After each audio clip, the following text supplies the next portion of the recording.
रोहन आधी रात ऑफिस से लौटा।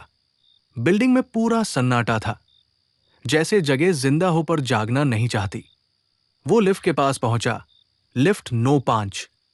यही लिफ्ट थी जिसके बारे में गार्ड ने एक बार धीमी आवाज में कहा था। सर, इस लिफ्ट को रात में अवॉइड हाई कीजिए। रोहन ने मजाक समझकर अनसुना कर दिया था। उसने बटन दबाया। पुरानी झिलमिलाती लाइटों के बीच लिफ्ट नीचे आई और दरवाजा खुला। अंदर घना अंधेरा, इतना कि रोहन ने अपना ही प्रतिबिंब धुंधला देखा। फिर भी वो चढ़ गया। जैसे ही दरवाजा बंद हुआ, उसे महसूस हुआ कि हवा अचानक भारी हो गई है, जैसे कोई अदृश्य चीज उसके साथ अंदर आ गई हो। उसने 7th फ्लोर दबाया, पर लिफ्ट ऊपर नहीं गई। एक झटके के साथ नीचे उतरने लगी, धीरे, असामान्य तरीके से, जैसे किसी दूसरी दुनिया की ओर फिसल रही हो। डिस्प्ले ने 5 दिखाया, फिर 4, फिर 3, पर उसके ठीक नीचे एक हल्का लाल अंक चमका, जो किसी मंजिल का हिस्सा नहीं था। रोहन की रीढ़ में ठंडक दौड़ी। उसने इमरजेंसी बटन दबाया, पर उसकी बीप भी नहीं हुई, मानो बटन सिर्फ दिखावे के लिए हो। अचानक लाइटें 3 बार टिमटिमाई और पूरा केबिन अंधेरा हो गया। सिर्फ ऊपर का डिस्प्ले लाल चमक रहा था। 5।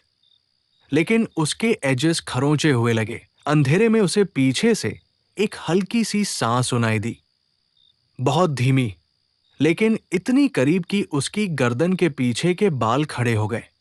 उसने हिम्मत करके मुड़ना चाहा, पर शरीर जम गया। वही सांस और पास आई, भारी, ठंडी और किसी इंसान जैसी नहीं। फिर कान के पास एक फुसफुसाहट, रुखो मैट।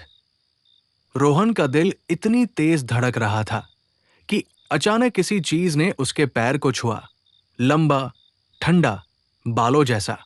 वो चौंक कर उछला। उसी समय लाइटें वापस आई। लिफ्ट खाली थी, पर दाईं दीवार पर एक लंबा, गीला हाथ का निशान था, फर्श से छत तक जाता हुआ। निशान धीरे धीरे टपक रहा था, जैसे किसी ताजा चीज ने उसे छोड़ा हो। रोहन ने घबराकर ओपन दबाया।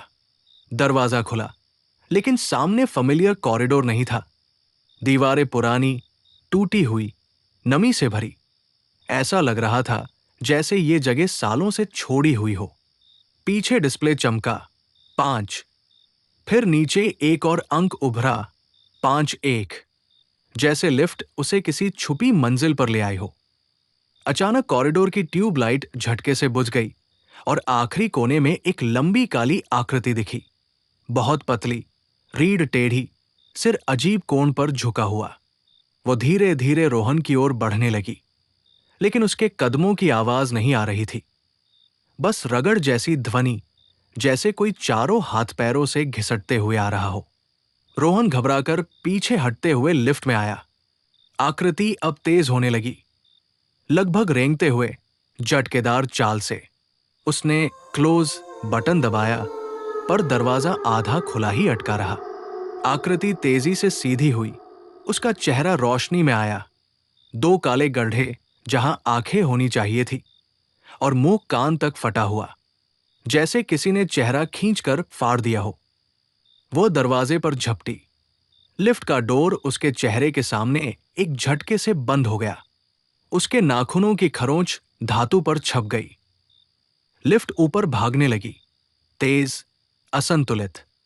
रोहन जमीन पर गिरा, कांपता हुआ। 7th फ्लोर पर दरवाजा खुला। वो कमरे तक भागा और दरवाजा बंद करते ही फर्श पर बैठ गया। दिल अब भी जोर से धड़क रहा था। उसने सोचा, बस खत्म, मैं सेफ हूं। लेकिन ठीक 3 पर बाउंड टाइम उसके दरवाजे के पास वही लिफ्ट बेल बजी, डिंग। रोहन कांपते हुए झरोखे से झांका। लिफ्ट नंबर 5 खड़ी थी, ठीक उसकी मंजिल पर, जबकि उसे पता था कि उसने उसे इस्तेमाल नहीं किया था। दरवाजा धीरे धीरे आधा खुला, और अंदर वही पूरी अंधेरी केबिन, जहां से 2 काले गड्ढेनुमा आंखें उसे घूर रही थी। डिस्प्ले पर वही लिखा था 5-1 और नीचे एक नया सिंबल उभर रहा था, जैसे उसे बुला रहा हो।